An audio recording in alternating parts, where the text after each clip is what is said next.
Should we start again? Well, I think that was a perfect intro. I think we can just build up on that. I'm back. It's been 3 years, I think. I quickly had a look on my YouTube channel. It's been 3 years since my last episode that I uploaded. I think it was on Bywater's Kloof, the end of a season, and all of a sudden, poof, Marc was gone. Guys, life happens. A lot has happened since then. I took a break from making YouTube videos. I wanted to get back just fishing, freestyle fishing, not having to worry about cameras and cameramen and all the rest of it. But this little part of me has been missing, you know, seeing posts, people commenting on some of my old videos saying, when's the next video? And, you know, also giving back to the sponsors. I want to be able to hand something over, you know, give recognition to them. So I decided it's time to come back. It's time to have the YouTube channel revived. And a lot has changed. A lot of cool stuff has changed. Just behind me over there, I think the last time we had a video, I had a silver bucky. Now I've got a white new Toyota Hilux, already with a dent in the tailgate, but that's a story for another day. And I'm super amped about this season. I feel refreshed going into it. You know, over the last year and a half, 2 years, I've been working very hard on building myself and my family a new home. And just today I got the keys for that home, so that's one big thing ticked off my list. And of course, within that home, I've got a place to park this beautiful Ranger. And we'll explore that setup that I've built there, how I've designed my garage to fit the Ranger, to fit my tackle. We'll explore a few things in there. And not only that, guys, I want to start a podcast. I really want to start a podcast. I've got a good friend of mine up in Johannesburg who's very tight to the tournament scene and everything going on with bass fishing. And myself and Chris Greenland are going to start a podcast. I'm putting it out to you guys, so you hold me responsible for starting the podcast. In fact, we have shot the first episode already. To be honest, this thing has been gnawing at the pit of my stomach because, to be honest, forward-facing sonar for me takes out all the fun that I love about bass fishing. In fact, about any fishing, to be honest, bro. I gotta be honest. If I was doing that in the sea, it was working, I'd be as bleak with it. Unfortunately, I was too busy. I didn't upload it in time, and I think the information on there is not relevant anymore. So we'll have to shoot it again. Sorry, Chris. But we're going to get on there. We're going to have a good laugh. Chris and I have got a good, a long relationship, in a friendship within bass fishing. He's a good laugh, and I think it'll be very entertaining. But I'm back, and let's get back into the show. Let's look at what's new. Let's look at what I have on my rig, and let's get excited about the season. Let's check it out. So let's take a quick look at what's new for me and what I've been up to. In the time off, I've worked a lot on my boat. I love working on my boat, and I want to show you some of the new things and new features that I've put on my rig. But I think before we get onto the Ranger, let's just take a look at this here. This is my new bucky, and of course, anybody who pulls a boat around for bass tournaments or for caravans or whatever it is, I'm always going to say I'm a huge Toyota fan. I love this vehicle. You can see I haven't put a canopy on here. This is my daily driver too, so I left the canopy off, and I'm actually loving it without the canopy on. The one thing I did come unstuck with was this past year I got myself an Alucab tent. A good friend of mine, Warwick Leslie over at Alucab, he got me into the new Alucab. I think it's called the Alucab LT50. It's a very lightweight one, and you can see I got the setup on top here. So when I go to those destinations and I'm camping, all I do is I just bolt my roll bars or my bars across there. It's got the tent hooked up on it. It's 4 bolts. It's in, and I got my tent set up on top of my rig, and it's a really nice. It's a cool feature. I'm even lazy, so I don't put the ladders down the side. I just get back to the campsite after the long day's fishing, and I just pop those 2 latches, and just that tent goes up, and it's quick. It's easy. Slide in the back there, DOS, wake up in the morning, literally a few steps down, and I'm on my rig. So it's a really nice feature. I highly recommend that for any of you guys that are doing 1-nighters, 2-nighters, 5-nighters, whatever it is. Check those out. Those are really good. Not much has changed up front here on the rig. I'm still running my Ranger 518. I love this boat. I really love it. It's had a lot of good memories on this rig. It fishes really well, can handle the rough waters down in the Cape, so completely love it. Still running a Ghost, strong, quiet, amazing trolling motors, great backup service, everything I need here, but new for this season, new right now. Literally, I've used these once, or my full low range setup. So on the front here, you can see I've gone with a HTS 9. These are the Pro units, so these are the latest units, HTS 9 Pro unit and the HTS 12 Pro unit, and then I've got Active Target 1. I haven't gone and upgraded to Active Target 2 just yet. I need to just figure out how I feel about forward-facing sonar. This thing has been gnawing at the pit of my stomach. I don't know. I'm struggling with how relevant and how much influence it makes in my style of fishing. So not necessarily everybody's style of fishing, but my style of fishing. But it's got its benefits, and I do love my Active Target. Just what setup am I going to go for next? I'm not sure. So the Pro units up here, Lowrance Ghost trolling motor. I've got a GPS in the front there. Beautiful, love it, wonderful. Let me hop up in here.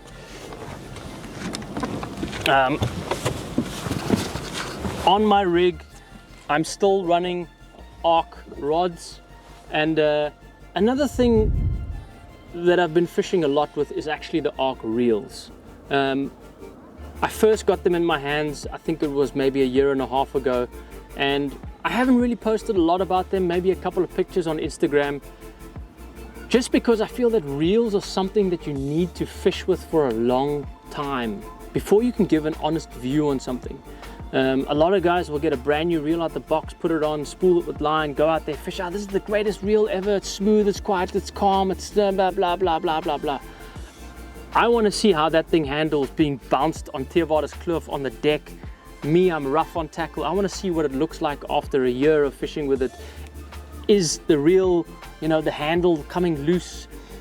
Are parts falling off it? What does the boat rash look like? Then I give a true indication of what a reel is like. So you can see over here in my rod locker, it is decked out with the Tharp series, the Invoker series, and my favorite, one of the best rods I've ever fished with is the Reinforcer series. So I'm still fishing everything that is arc inside here and everything that is Seaguar line inside here. Literally nothing else. Am I right? Nothing else. But I'll go into depth on those arc reels and some of my rods and stuff in a different episode. So back to the boat, the Ranger. On the front here, you can see at the console, this is a really nice size unit. This is a HTS Pro. This is the 10-inch. So we've got the 12 on the front, the 9 on the front, and then the 10-inch here. So you get a little bit of a bigger screen. I've never run dual screens on my console. I've just never, I don't know. It's just never been one of those things that I've done. I can see the benefit to it, but yeah, on these smaller rigs, I don't know. This 10-inch screen is enough screen for me. I run my side scan, I run my mapping, I run my down scan, everything on here, and I think it's enough screen to see it. So I'm really impressed with this size unit. This 10 inches, I think, for the bass boats in South Africa, this is probably the best size unit that you could go for. I mean, if you add a 7 or a 9 and you want to go to a 12, but you're worried about that space, this is the dude. This is a guy. I love this unit. It's great. In addition to that, on my rig, I'm not sure if I had it previously, but I got a Atlas hydraulic jack plate that I've added on here, and then power poles. Power poles for me have been amazing. I didn't have them in the past. I first started off with one, absolutely loved it, and I'm fortunate enough that I could upgrade and put another one on just this week. So when I put these Pro units on, I put another power pole on the back there as well. And I'm gonna jump out here quickly and we can go check it out. So on the back, I'm running 2 8-foot power pole blades, one on each side. It was fine when I ran one, but there were some circumstances, let's say at Theewaarder's Kloof, wind was pumping and I wanted to anchor on shore. I would hit the power pole down and I'd still get the boat turning out depending on the wind direction. So I got 2 8-foot power poles. This is one of my prized possessions, actually. Yeah. It seems like a stupid little black strap, but if you come and take a close look, I was fishing a Protea test.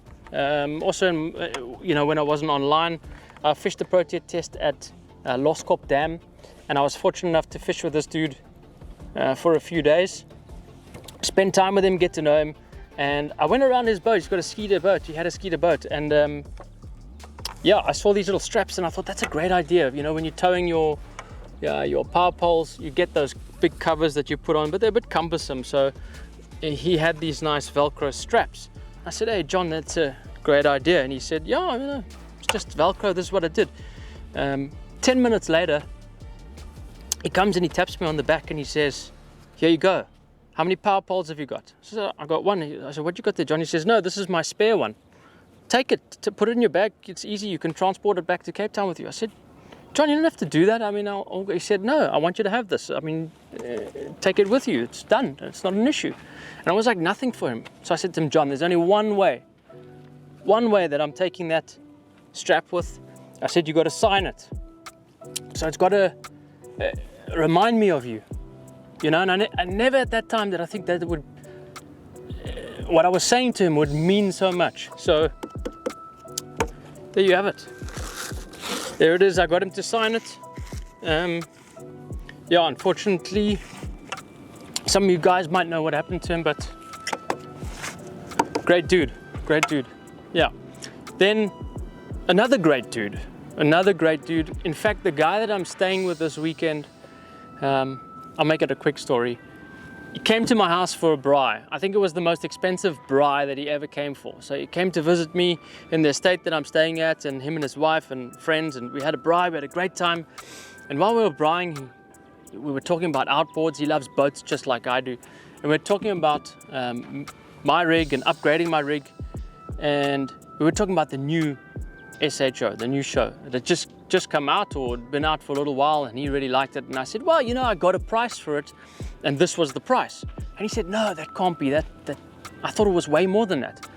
I said to him, "Well, how do you feel about it?" He said, "No, it's a good price." I said, "Well, I'll tell you what. Why don't you sell me your one that's on your skeeter in Clanwilliam, and you buy this one, the new one?" And anyway, we carried on having a braai and finish our dinner and talking about where we live. And it was a week later, he said, "You know what, I thought about what you said. Do you want to buy my motor?"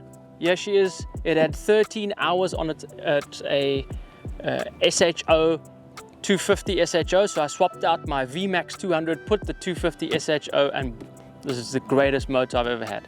Querbus himself put that brand new VMAX on his skeeter. Well, I think he was running down the dam early on his skeeter, and not only that, I'll tell you why it was an expensive occasion. Because when he left there 3 or 4 weeks later after that, he said to me, "Tell me about the plot that you bought there, and tell me about this." Long story short, he ended up buying a house, literally five houses down from where I just bought a plot. So he's got a house there, I got a house there, and I got his motor. So for him, it was, I think, a very expensive braai, but a great braai with a great ending. And yeah, I'm looking forward to spending some time with him this weekend. But that's my rig, that's my Ranger. What I've also done, which is a great addition, is I've added C-deck or Vega decks. So I sent this all through to Vincent at Vega Graphics. He's got a special machine. He measures up all these areas. If you come take a close up here, I even put some logos on it. So I've got some Vega decks, some decking on the back, EVA decking, and I've got the EVA decking on the inside too. So great addition, no dirty carpets. Your feet are always dirty in that splash wall area. No dirty carpets, Vega decking, put it in there. You literally take your boat to Vincent, they measure everything, they install it. It's brilliant, great product. So that's it, that's my rig. I'm stoked to be back. I'm stoked to have a video released. I hope to have a couple more coming soon. We got a tournament this weekend. I want to show you some new products that I'm working with in terms of the arc reels and a few other things, and I'm excited for this. The podcast, the new garage. I think we're gonna have a cool setup in there to film and to do some cool things. So if you have any ideas, if you have anything you guys really want to see me do, see me talk about, introduce you to, whatever it is, I don't care. Write it down in the comments below, and we'll see what we can do. If there's any anglers in South Africa that you really want to talk to, really want to hear from on a podcast, put that down in there too. Anything's open. I want to bring bass fishing into the limelight again and try and focus on growing the sport in some way possible. So that's it. Thanks for tuning in. Thanks for watching, and stay tuned for the next episode. It's going to be a great one.